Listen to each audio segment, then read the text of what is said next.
Entre 1000 et 2000 personnes ont manifesté dans les rues de Perpignan pour réclamer un statut spécial pour les Pyrénées-Orientales et soutenir les prisonniers politiques en Catalogne du Sud. Emilio Morena Tiapsipa. Entre 1000 et 2000 personnes ont défilé dans les rues de Perpignan samedi afin de réclamer un statut propre aux Pyrénées-Orientales.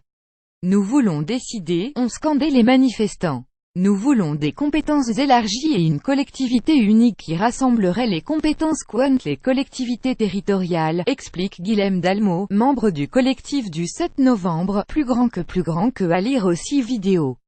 Catalogne. Les Pyrénées-Orientales peuvent eux aussi céder aux sirènes de l'indépendance.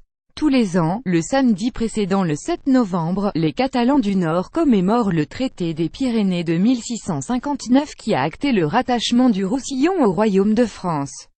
Mais cette année, le défilé avait une tournure plus politique avec la déclaration d'indépendance de la Catalogne du Sud.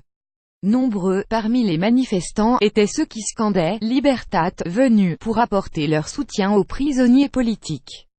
La mairie ne s'associe pas au mouvement devenu trop politisé devant les grilles de la préfecture. Pere Manzanares, un responsable d'Òmnium Cultural, une association catalaniste, a interpellé le représentant de l'État dans les Pyrénées-Orientales. Votre gouvernement soutient un gouvernement corrompu qui assassine la démocratie en Catalogne.